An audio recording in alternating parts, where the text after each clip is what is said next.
Hey everybody, happy Friday and welcome to our seminar with I'm very excited to have Simon Mainwaring with us today. Simon's talked to our group a few times and always very popular sessions loaded with questions. I think you're going to love his message.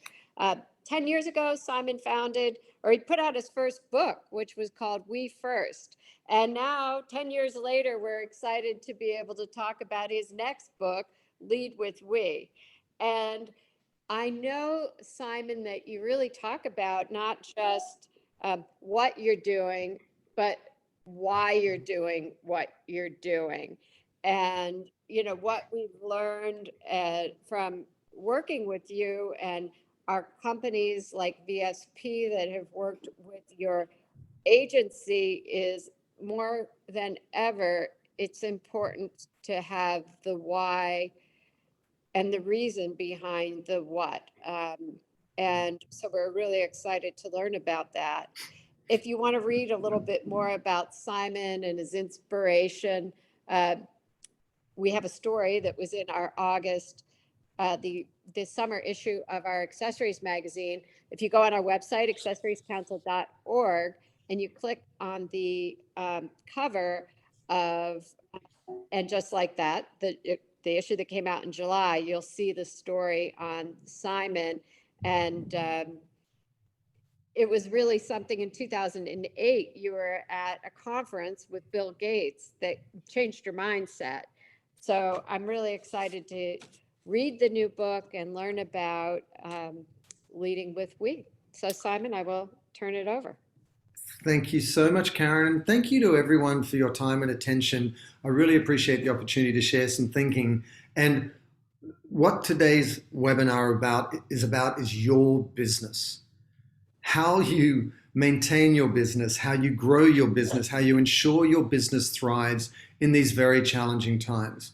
I think all of us, here we are, we've sort of endured all the challenges of COVID, and there's challenges to the supply chain now, and employee turnover, and making sure you're relevant and resonant with your customers who need to buy your products and so on. There's so many demands on your time, and we're lucky enough at We First with my team that we get to work with a lot of purpose-led companies that are actually driving growth in this context and doing it very, very successfully. And so I wanted to share with you some of the thinking around how you can do that, how you can actually get really clear-eyed about the reality of the marketplace that we're in, and see how you can actually use these new market forces to drive your growth, to build your reputation, to strengthen your culture, and to really deepen the commitment of your customers and consumers out there to buy your products and to talk about you to other people. And that's why the focus of today is really about purpose-led innovation. What do we need to do in terms of how we think and how we act in the accessories industry to make sure that we can drive growth and in so doing have a positive impact. So this really is about the next frontier for companies of any size, irrespective of the products you make in the accessories world. How do you actually move forward most effectively? So let's dive in. And here's the reality. We live in a very challenged environment right now, whether it's, we had COP26, the big climate summit, telling us about how acute the problem is with COVID and all its iterations. We have different issues, cultural issues, and people are taking to the streets. The knock-on effect of all of this has been these huge supply chain issues. All of this is the new reality. And I think, the challenge for any leadership today is not, any one issue, but how do you solve for multiple issues at once? And right now, we've had the climate crisis. We've had response to the Black Lives Matter movement and the expectations around diversity and inclusion. We've had COVID-19, and there's going to be more and more crises as we go forward, simply because that's the reality of the world in which we live. And I heard a little bit of noise there, so maybe if everyone could mute just in the background there, just so that everyone gets a clear sort of sound. So, I mentioned this so specifically because a lot of us tend to think that we might be able to build on the past, that we can actually sort of just iterate or innovate based on what we've always done. But in our work, what we've deeply, deeply learned is that it's not about building on the past. You need to reverse engineer out of the future. Why? Because the reality is this: these challenges we're talking about that are defining the marketplace aren't just sitting there passively in the future waiting for us to arrive. They're actually compounding and hurtling back towards us in the present. And it's creating this hockey stick of expectation. So for your business, your bottom line, you need to show up differently, not just now compared to a few years ago, but especially moving forward, because our lives are going to be increasingly defined by these challenges. And so how do you navigate that? How do you drive your growth, your bottom line, by responding to that? So let's dive in. When I looked around over the last 3 or 4 years as to what companies are succeeding and what aren't, I noticed that there are certain behaviors and habits of those companies that are thriving, and they're the ones that are using market forces to their advantage. And what does that mean? Well, in a lot of ways, there's more and more companies doing good. There are companies that are really, committed towards what might be called the virtuous cycle, where you do well by doing good. And that's been great for a long time. But here's the problem. The vast landscape of business in which we operate is almost like a night sky. Everyone's going about business as usual, profit for profit's sake, at the cost of people on the planet. And this is creating a problem. And in that night sky are these points of light, these stars, these purposeful brands and companies that are showing up differently. But the challenge there is that there's not enough connective tissue between all of those different companies doing good to meet these challenges we face. And as a result, we're not moving far enough or fast enough, but also not enough of companies are really unlocking the benefits to their bottom line, to their culture, to their sales on the strength of the good work they're doing. And so rather than the virtuous cycle, what I've really committed to in the book Lead with We is the virtuous spiral, which is really about laddering up through this helix or spiral, all the different levels in which you can show up as a purposeful company so that you can compound your impact and scale your growth as a result. And again, I want to point to the bottom line benefits of doing so, because this isn't about just doing good in a vacuum. This is really about being clear-eyed about the reality of the marketplace, seeing the new market forces that are driving growth, and then translating that across reputation, innovation, your culture and ability to attract talent, winning the attention and advocacy of a growing number of conscious consumers, especially younger demographics, millennials and Gen Z, and also differentiation in a marketplace, not just from companies that aren't doing good, but the growing number of companies that are doing good. So let's have a look at this virtuous spiral. You'll see that there's the me focus at the bottom and it goes up towards the we at the top, and wrapped around it is the helix. And the core idea here is that we need to lead with we, which means each one of us in our companies need to consciously choose to lead, not sit back, not wait for it to happen, but consciously choose to lead with as many stakeholders as possible. That includes your suppliers. It includes your retail partners. It includes your employees. It includes partners. But it also includes competitors within your industry and collaboration across sector, because why? It amplifies awareness of what you're doing. It scales the impact that you're having. You achieve those results more quickly. It unlocks those market forces and you benefit accordingly. And then we is the beneficiary. It's the greatest number of people, the largest we, including the planet. And so just think of it as a really, really, really simple but incredibly effective decision-making tool, where if you're a young company, a very small company, you're making jewelry, when you go to make decisions about who to hire, who to partner with, what retailer to partner with, all the different considerations, payroll, marketing, sales, whatever it might be, just always ask yourself, how can I choose to lead in terms of solving for the issues that mean something to our customers and to the company with as many people as possible, to benefit the greatest we. And therefore, think of it as it's a point of departure in terms of a mindset. It's a process by which you get it done collaboratively with all these stakeholders. And then it's an end state, a higher aspiration. And I want to touch on one point here. Every single one of you watching this deeply, personally, viscerally understands what COVID has done to your business in the last 18 months, what the supply chain lockup right now is doing to your business, how the expectations of your customers and employees have shifted over the last 18 months. This is about positioning you for success in those terms.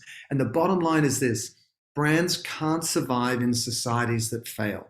And so you've got to show up differently right now. And those that do, from my opinion, the line of sight we get in our work across all these different industries is that the sooner you do that, the greater you'll be on the front of the wave that will be pushed forward over the next 5 years. Why? Because this hockey stick of expectation is coming because of these issues getting more serious in our lives. And it's going to force up the expectation, and those companies responding to it will be moved forward.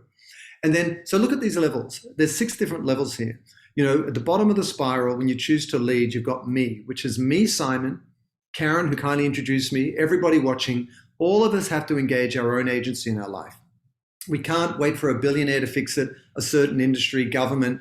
We got into this mess together, and we need to get out of it together.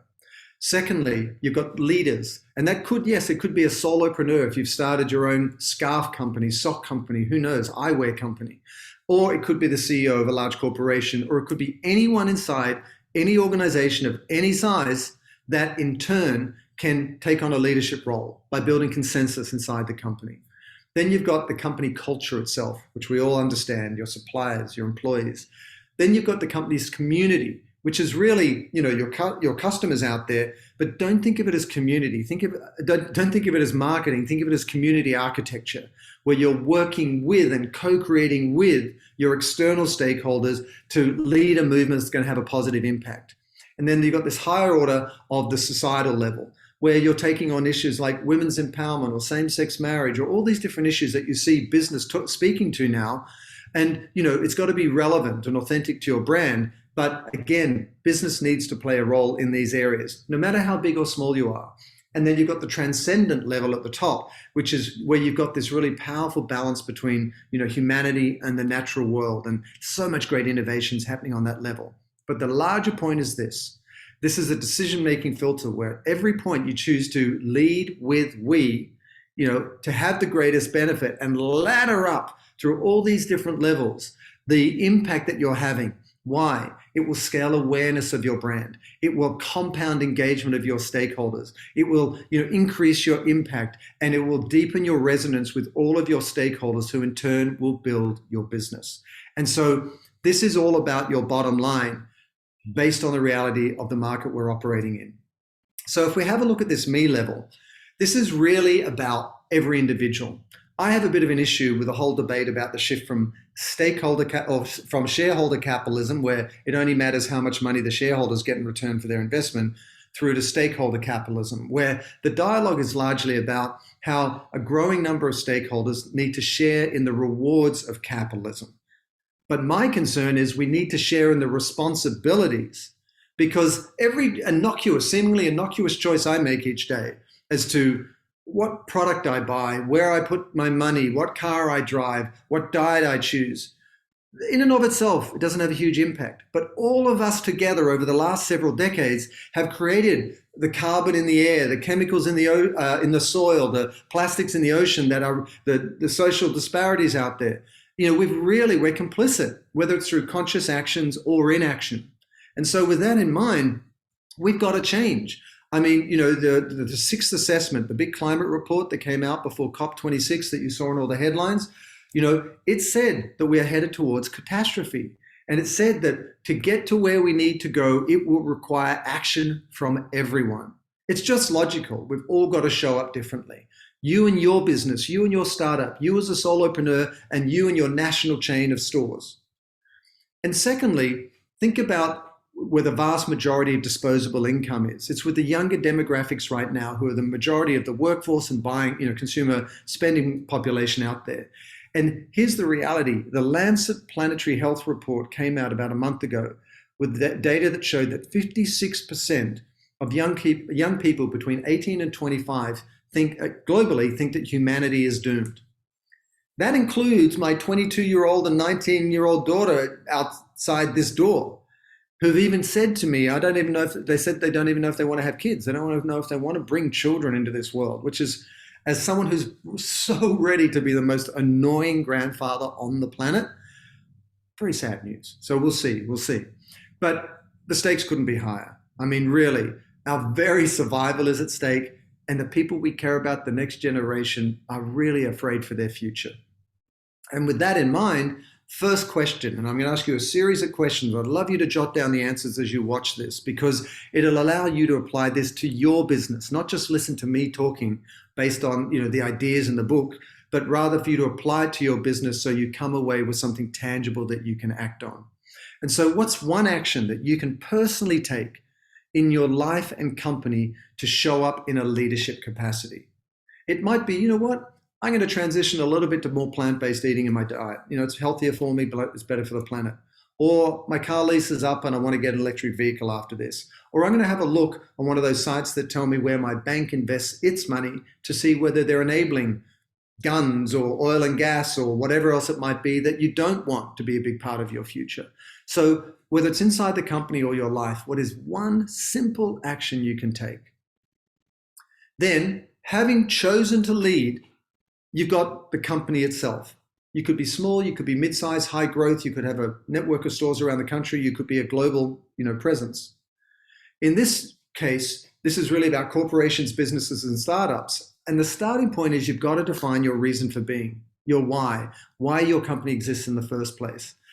My company is called We First, and it really is an antidote to the me first mentality that got us in so much trouble in 2008, as Karen mentioned.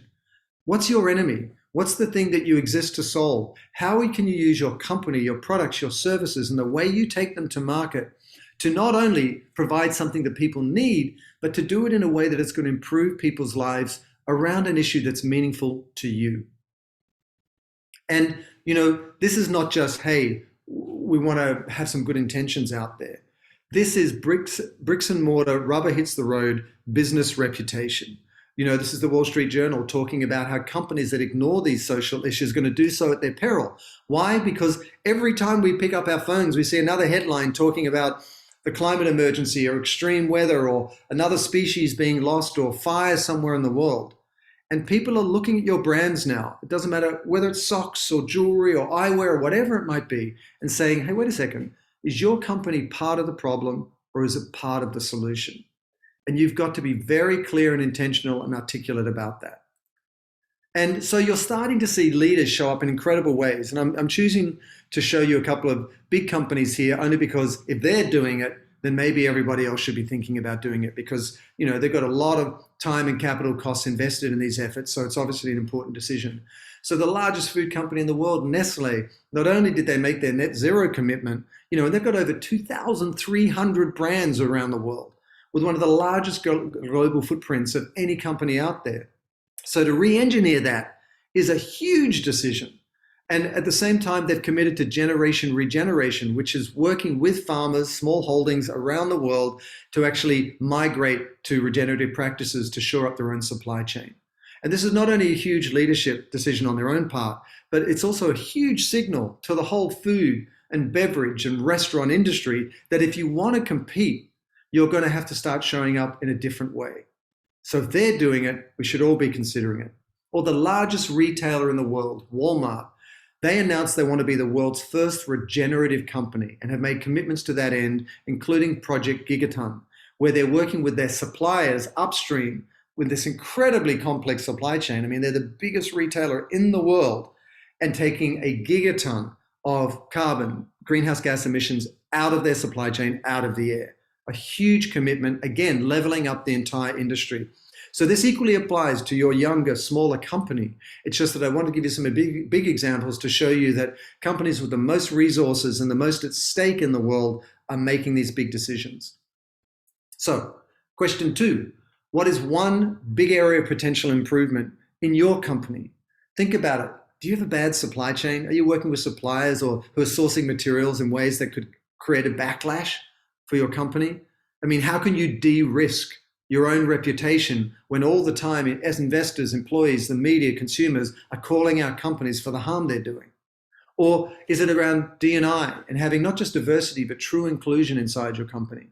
Or is it about talking more intentionally and clearly about the purpose of your, jewelry company, for example, and how you source the precious stones or whatever else it might be. How can you go to market and tell that story in a way that's going to be more effective? Then we go up to the next level, which is the company level. So we've made a choice individually, me, to choose to lead. We're going up the spiral to leaders in the broader sense inside a company. Now we're talking about its culture. And this is really about activating your employees, the executive team, and your supply chain to make sure you're walking your talk. And why is this important? Well, in the wake of not only the Black Lives Matter movement, but what we're now seeing in terms of, as a result of COVID, the Great Resignation, or what Reid Hoffman, who's the CEO of LinkedIn, recharacterized as the Great Reshuffle, employees all around the world are starting to consider where they work in new terms. They're starting to say, wait a second, I've just had 18 months where my very health and well-being and life has been at stake. What's important to me? Where do I want to spend my time? Do I just want to do this job where I'm just making money or a minimum wage? And so you've had this massive resignation, especially here in the United States. And now companies are being ranked in terms of how they treat their employees. So this is, again, risk mitigation. This is reputation enhancement. This is culture building. This is the ability to attract talent. So a couple of examples, exciting ideas to hopefully catalyze what it means to lead with we. Santander, which is a financial services company, is actually offering preferential financial services and lending rates to Tesco, which is one of the largest sort of, grocery stores in the UK, to their suppliers when they're more sustainable, when they've got greater sustainability credentials.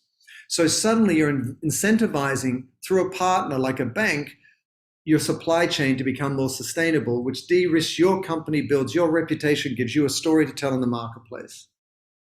Or look at Deloitte, one of the largest consulting firms in the world. His clients include all the major corporations out there. They've gone above and beyond to educate their 330,000 employees around the climate change. Why? So they're better equipped to serve their customers. So, these are conscious actions very profit-focused companies are taking to set themselves up for success in the context of a challenged future. And obviously, no one of us can solve the climate crisis, but we can certainly show up in a way where we're not compounding the problem. We're not exposing ourselves to reputation damage by how we're showing up in the world. And we can speak to the positive difference we're making, which makes us so relevant and resonant with the folks we're talking to. And then finally, taking care of the whole human being inside your company. Everyone, including each of you watching, and Karen and I and everyone, COVID has been tough. We all just need a good glass of wine and a big nap. It's been really, really stressful. And with that in mind, we've all been forced to acknowledge that we're not always doing well. We are suffering through this. And you see companies like Starbucks offering catastrophe pay and also free therapy sessions to their employees. Now, that's Starbucks, sure. But you might get someone to come in with a massage chair once a week, or you may give massage vouchers to your team. Who knows? It's just recognizing the whole human being and showing up differently on behalf of your company as an expression of your purpose, who you want to be. That will make your talent feel like they're seen and heard and understood. They'll like working there more and they'll want to stay longer. So with all of that in mind, third question, what's one change you can help to make your purpose a living and breathing force inside the company? And I'll give you an example while you jot this down. Just top of your head, just go gut reaction. What's one thing that you could do or you'd love to do? Every one of us goes, gosh, we'd really love to help with that thing one day, but we never get to it. At We First, once a quarter, we always ask the entire team, what's a charity or a foundation or nonprofit they want to support? And then we go out and do a volunteer day. And we've done pet shelters to soup kitchens to, feeding the homeless to urban gardening and planting trees. And not only do you have that positive impact, you have this shared experience that makes you tighter and closer as a team. And also everyone gets to co-create it. They get to choose together to do it. So what's one thing you could do to bring your purpose to life? Could you fix your suppliers? Could you make sure your hiring practices represent that diversity? We're then going up to the community level. And again, this is a build. Each one of these discrete levels is important. I'm giving you examples to show you what that looks like, B2B, B2C, big, small, around the world or here domestically. But, it's the aggregate of them all that I'm talking about. Why? So that you compound your impact, compound your growth, and together we meet these challenges we're facing with greater speed and equal force. So at the community level, again, it's not marketing. This is community architecture where we mobilize our external stakeholders. We've all seen it. Brands who are talking to their customers and saying, let's do this together in different ways. So I'll give you an example. There's here in California, not far from where I'm in LA, there's a outdoor apparel company called Prana. And they've been around 30 years plus, and they're, small to mid-sized company, and they make great gear. They one day noticed, like all of us have, there's a lot of plastic involved in their supply chain. When you get an Amazon package, they just seem to arrive all the time now, and there's a set of 3 batteries, and you've got a big box, and there's reams of plastic, and you're like, that doesn't seem right. They had a similar experience. And so they looked at how they could fold their apparel rather than pack it in poly bags and so on, and ship it in a way that would take the plastic out of their supply chain. And this only started at the end of 2019, before the pandemic, just before the pandemic. In 1 year, they took out 10 million plastic bags from their supply chain. And they thought to themselves, wait a second, why don't we just open this up to other companies? I mean, the point is to have the impact and de-risk our company and maybe our industry. So they opened it up to other companies. They now have 106 and growing brands inside the apparel industry and beyond working with them. So do the math for a second. This small to mid-sized company took 10 million plastic bags out of its supply chain in 1 year, just through one simple idea of approaching their packaging and supply chain differently. Times that by 100, with 100 companies, larger companies. That's incredible impact. And this is called the responsible packaging movement. And you can see it on their site, and you can see all the participating members. So many brands you'll know.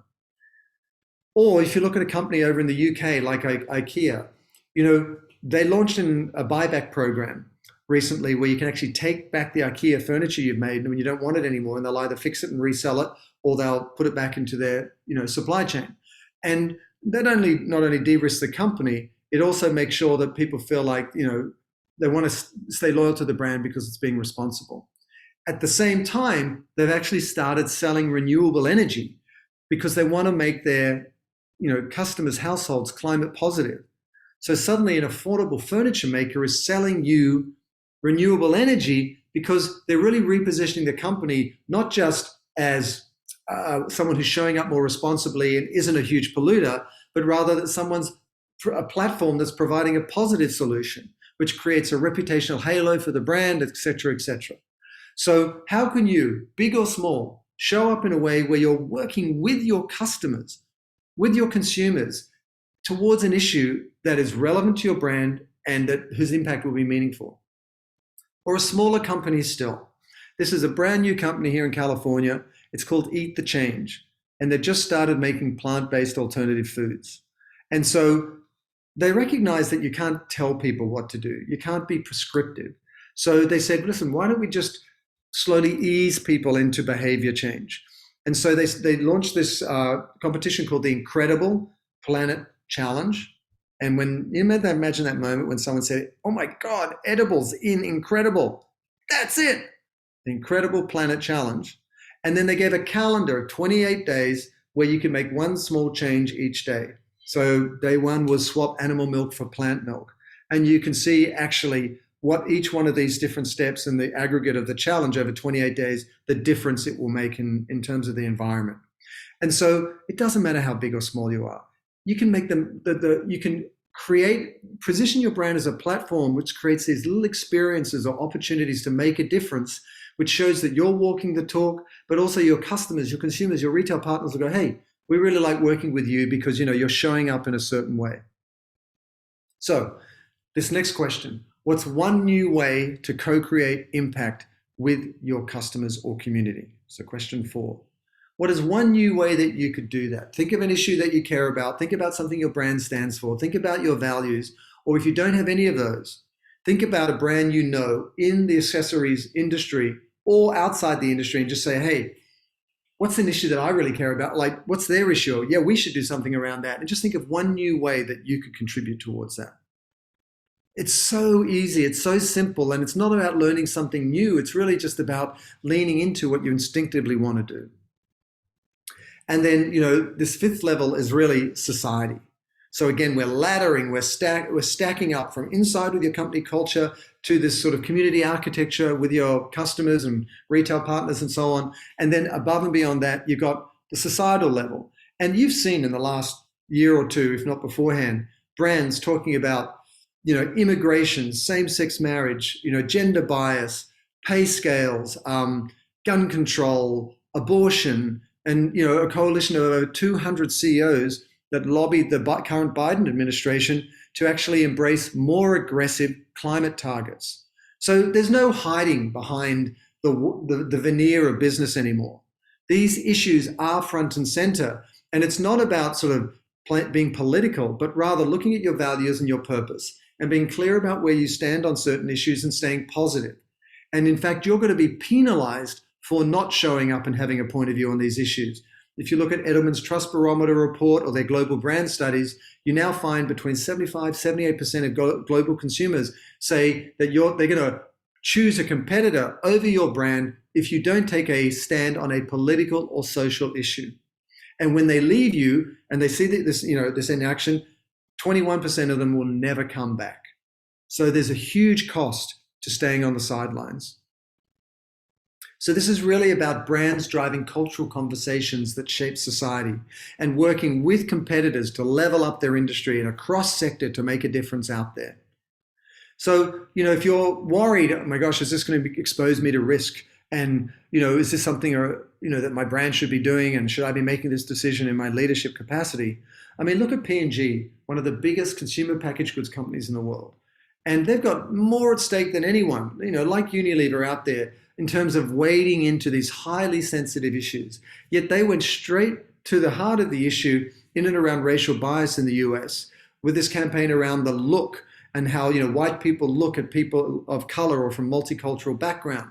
And, when I've spoken to the folks there, they said that it's something they just had to do in terms of best serving the communities that make their business possible. And it's entirely relevant to their brands and the products they make and who they make them for.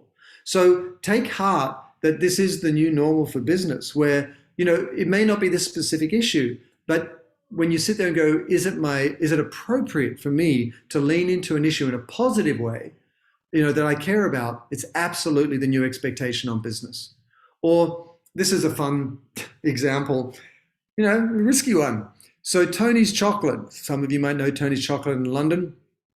They are famous for making their wonderful chocolate without any slavery in their cocoa supply chain, while most other chocolate makers do have that, child labor and slavery. And so what they did is they went out and they made imitations of their main competitors, Ferrero Rocher, Kit Kat, and they actually put them in Sainsbury's stores.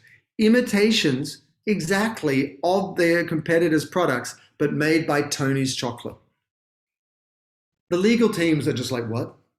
And so very quickly, they were taken out of the stores, but not before they put the whole industry, the cocoa industry, on notice to get slavery out of its supply chain.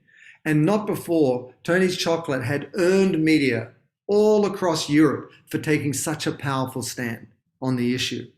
So you can do it in a much more provocative way. You can call out the industry. You've got this spectrum from just being positive, like, for example, Kind Bars that wants to spread kindness, all the way through to the Ben & Jerry's or the Patagonias or the Tony's Chocolate of the world that actually provoke their industry. You just have to choose what tone of voice that you want and then show up in an authentic way. And then finally, the example is, Open Minds Initiative. During COVID, a lot of companies were doing a great job of making PPE equipment and ventilators and so on. But Harry's, the razor subscription company, came along and said, well, wait a second, what's most authentic and relevant to our brand? So it has integrity to it. And they thought, well, our target audience is young men, and younger men have a much higher incidence of suicide than anybody thinks of. And this is increasing during COVID. So they created a crisis text line partnership for young men to get mental health support. And in addition to that, since then, they've layered on what is the Open Minds Initiative, where they've said, we're going to award money to anyone or any nonprofit that can come to us and help us understand how to scale mental health support. And those ideas are going to be judged and money is going to be given to the winning ideas. But they're open sourcing it. just like IBM is with its call for code, and so many other companies that are now saying, wait a second, we're in this together. Let's work together in the larger sense to take on these societal issues. So what's one cultural conversation that you or your organization is best equipped to lead? What is most relevant? I mean, you're in the accessories industry. It's about how people feel about themselves, how they represent themselves to others, how you source your materials, how you serve communities. So think about those issues and go, wow, as a business owner or an employee inside a company, as someone who's a leader in the accessories industry, what do I want to lean into? What do we want to be known for? How are we going to live our legacy every day? And then finally, the aggregate of all of those different levels, again, with a view to scaling your business growth by scaling your impact. So together we can take on these big issues, because these timelines we're working against are contracting towards us. We have this transcendent level of business where there's harmony between humanity and the natural world. And this is really about the best practices to foster, engender, health, both in the environment and health in our businesses. And this is an innovation opportunity. This is when you look at the products you make, where you source the materials, how you're looking after the lands or the forests or the raw materials in terms of nurturing the natural environment. How can you innovate? And this is a great example. This company won the Grand Prix of Cannes this year at the Cannes Advertising Festival, and it's the 2030 calculator, which allows any business to simply calculate the carbon footprint of what it makes, A, so they're accountable to themselves, but B, so they can tell that to consumers. Why? Because most of us have bought products that are terrible for the environment. I know I have, but I didn't know what that carbon footprint was. We haven't been equipped with the knowledge that is power to make a difference. And so these tools are making that possible. And you hear it with Allbirds, with their carbon calculator, and so many other brands now. Or if you're a very small company, look at Modern Meadows or Bolt Threads. Modern Meadows is biofabricating alternatives to leather, and Bolt Threads is doing the same. They're using mycelium to make a product called Milo, which can replace leather in car seats and the fashion industry and so on, and the accessory industry. Or they've decoded the DNA of spider webs, and they've synthesized an equivalent to it called EcoSilk that is now being used, for example, in a partnership with Stella McCartney, who's made the world's first fully biodegradable tennis dress. And I tell you, hand on my heart, with all of these issues, climate and so on, so top of mind, the sustainability credentials of your product and company are becoming more and more important. And products like these will not only allow you to better serve the natural world, but they'll make you so much more resonant with your audience out there, because sustainability is increasingly becoming a decision-making sort of element in terms of what they buy. So very small companies, check them out, Modern Meadow and Bolt Threads, but really enormous runway ahead by providing more responsible solutions to these vast industries like the accessories industry that we've been talking about. And then finally, these incredible coalitions are going on right now between very unlikely partners and organizations and institutions with very deep resources that a lot of people don't hear about. And so instead we feel pessimistic about the future. There are extraordinary things happening.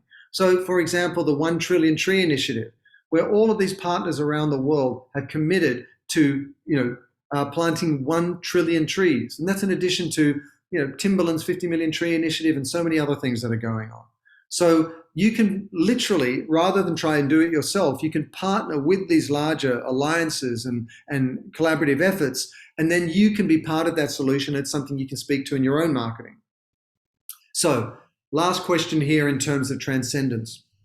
What is a future-facing, ambitious, lofty goal that you can set for yourself?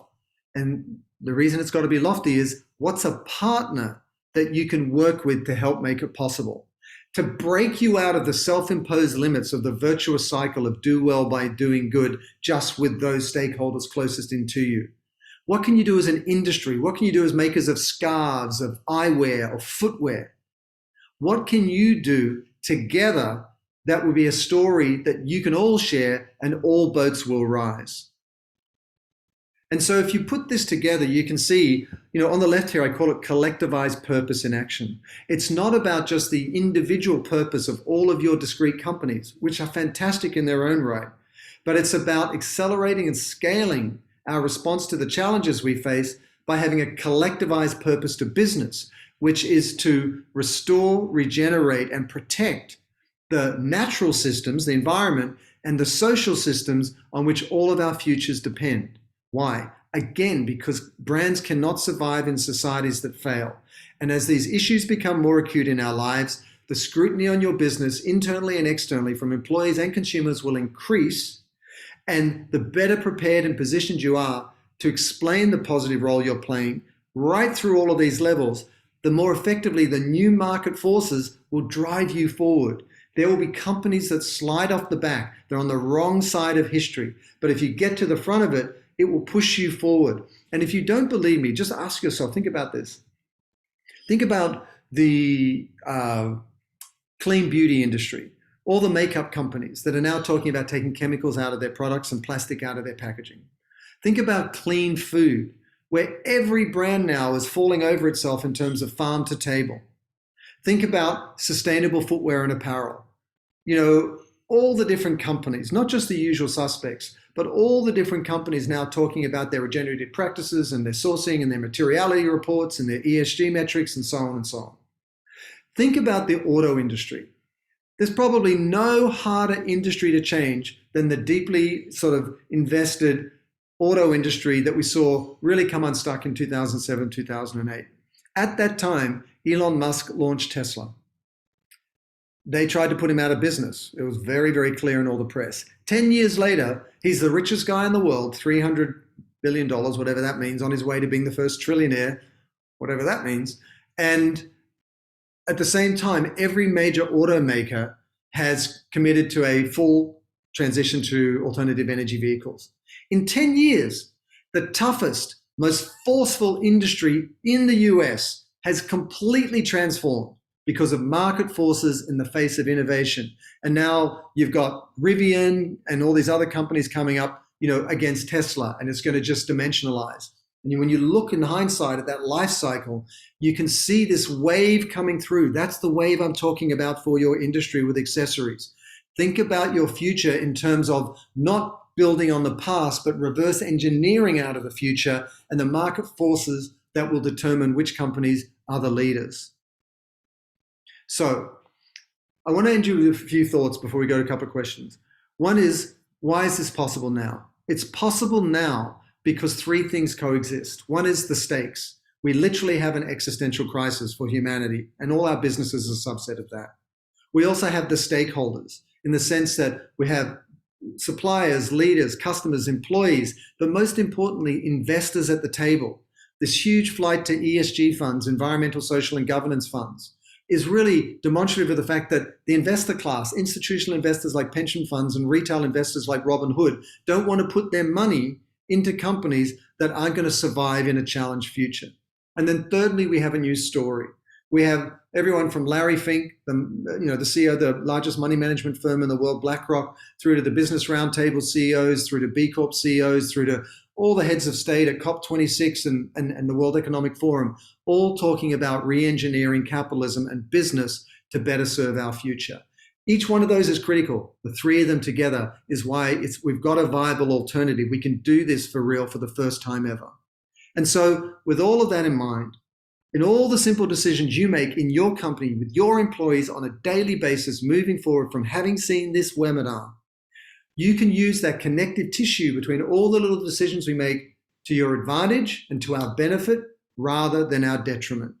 But I will say this, it has to be a mindset. How do I lead with we in all the decisions I make? Then it's a process, and then it's an aspiration, an end state that you're driving towards. And this regenerative, sustainable future that we want for ourselves and for everyone that we care about, for our kids, for your nephews, for all of us, is possible, but only if we lead with we together. And so with that in mind, I really appreciate the opportunity to share this with you.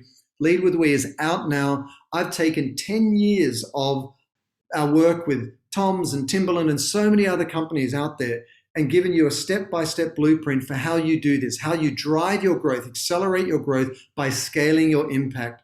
And you can just go and grab it on Amazon. And I would ask one other request. This only works. The whole premise of the book is if we do it together for the reasons I explained. So get a copy for yourself, but get a copy for somebody else and put it in the hands of a fellow employee, a fellow entrepreneur, or someone in a corporate position you know, and say, just check this out because it'll help your business in the future. And you can double your impact simply just by doing that. And then when we do it together, we'll do it much more effectively. So thank you so much for the support in terms of, I'm grabbing it on Amazon, and it can be a very, very exciting future if we do this together. And I'll stop sharing there. I just put the link into the chat. And of course, we have in our magazine, we have a link to the book. So if you go on to accessoriescouncil.org in the July issue of the magazine on the article that we wrote about Simon and We First, if you click on the book, it'll go right to Amazon, so you could buy it that way too. So we tried to make it super easy. Simon, I must ask about politics and how that fits in. It's very polarizing. I think, in the Black Lives Matter situation, we saw companies speak up and then get slammed for speaking up because there wasn't substance behind. Of course, we all wanted to say we believed in it, but if you say you believe in it, you're going to get called out if there's not action behind it. Yeah, this is not an easy environment for brands to step into. Why? Because it exposes how they've been showing up till now. And many people haven't paid attention, or they've chosen to leave things as they are, and suddenly they're on the hook. I mean, the issues that drive the Black Lives Matter movement are so critical, and they've been so systemic for so long. But that cultural flashpoint where it blew up in the US and around the world was so dramatic, it threw it to the front of headlines, and it put everyone in the country, every business person on notice to a level that I don't think any of us had seen before. Now, is that a difficult situation? Yes, but it's difficult of our own making. Why? Because we've got hiring practices that compound the problem. Why? Because even if we're making an effort, we think we've got diversity, but we don't really have true inclusion. And here's the reason you should take this issue seriously. Not only is it absolutely unconscionable to think about it any other way, because it's not just, who you have in your company, but it's the knock-on effect of that disparity of wealth and the social systems and so on. But when you have a diverse workforce, you get better ideas, you get higher growth, and you've got a better reputation in public. So there's no reason not to do it. But here's the point, to your point. The Wall Street Journal did an article not long ago which said that there were $50 billion in commitments by companies towards, the response to the Black Lives Matter movement. But the vast majority of that wealth or that investment hadn't gone to those practices. And the reality is this, you're going to get called out. There's no way to avoid this anymore. And it's not about sort of just avoiding getting caught out. As I said, it's about driving innovation, new ideas, greater productivity, greater growth for your company by being more diverse. Now, it doesn't mean you have to get political about it. You have to say, okay, what are our values? We're an inclusive company. We want to serve our stakeholders as effectively as possible. We want to be as representative as possible of the communities we sell our products in. And within the next decade, the US will be 55%, the majority will be people of color or from multicultural backgrounds. So it just makes sense. So it's not about being political, but rather just celebrating inclusion and saying, this is what we're doing well, here's what we're working on, and this is what we're trying to do to make it better, and staying positive rather than political. I would guess the same rules could apply to sustainability.